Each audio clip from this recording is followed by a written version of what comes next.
हमारी कौम ने हमें एक सहूलत ये भी दे रखी है कि तुम जहां पढ़ते हो वहीं हम छोड़ के चले आते हैं, अपने साथ लेके आते ही नहीं, हमें याद ही नहीं रहता तुमने क्या पढ़ा। जितना जितना चाहो रिपीट करो।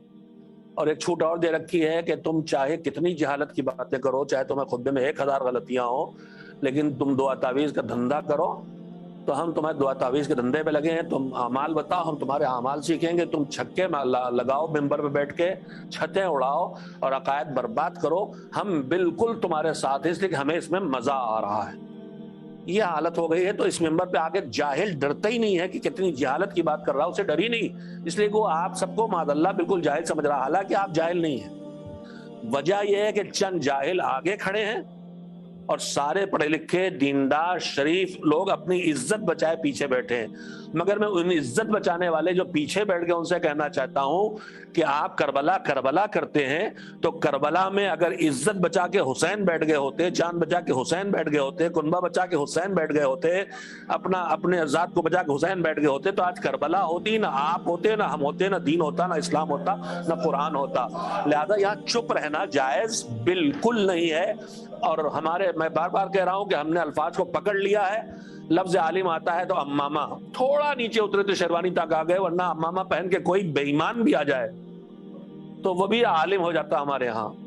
और हमारे यहाँ ये लफ्ज इतना इस्तेमाल होने लगा है कि जो बिल्कुल जाकिरी कर रहे हैं उनको भी हमारी मजहबी कौम आलिम कहने लगी, और उसके खिलाफ कोई बोला कि आलिम के खिलाफ नहीं बोलता आदमी, जहालत के खिलाफ बोलता है। और हम में से कोई इल्म कुल नहीं है, मुझसे 1000 गलतियां होंगी, आप उसमें मुझे टोकेंगे, मैं इसकी इस्लाह करूंगा अगर मैं नेक नियत हूं, और आप जो टोकेंगे तो टोकना भी आपका नेक नियति पे होगा तो इस्लाह होगी, और अगर आप बदनाम करने के लिए टोकेंगे तो इस्लाह नहीं होने वाली। खैर, तो लफ्ज आलिम का मतलब अम्मामा नहीं है, जानकार, जानने वाला।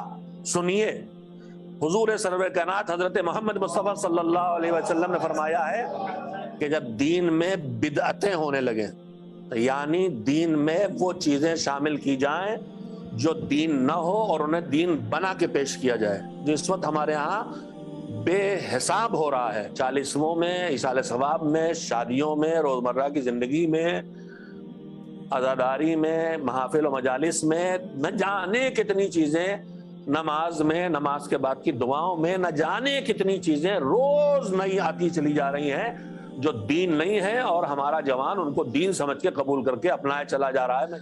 हुक्म पैगंबर है कि अगर ईजाद मजहब में शुरू हो जाए और मजहब के नाम पर कुछ और बना बना के मजहब बनाया जाए तो हर आलिम पर, अम्मामे पर नहीं, हर जानकार पर, हर फतवा जानने वाले पर, हर दीन जानने वाले पर वाजिब है कि उस ईजाद को रोके और उस पर बोले, और अगर न बोले, बिदअतों पे न बोले, मजहब की इजादात पे न बोले, तो उस पर अल्लाह की, रसूल की, नबी की, मलाइका की लानत हो। तो ये जो आप चुप बैठे हैं शरीफ हजरात, आप चुप न बैठिए, वरना चुप बैठने के नुकसानात हम आप सब उठा रहे हैं। चुप न बैठिए, गलत पर तौहीन न कीजिए, मजलिस को न बिगाड़िए, महफिल को न बिगाड़िए, लेकिन बाद में उनसे जाके कहिए कि आप ये कर रहे थे, आपकी जबान गलत थी, आप अरबी गलत पढ़ रहे थे, आपने रवायत कहाँ से पढ़ी, आपने आयत पढ़ी, इसका मतलब कहाँ से निकाला। जब तक आप ये नहीं करेंगे, इसी तरह से मिंबर का गलत इस्तेमाल दुश्मनाने दीन करते रहेंगे। अगर दीन को बचाना है तो चुप बैठने का वक्त नहीं रह गया है। एक सलावत भेजे मोहम्मद वाले मोहम्मद।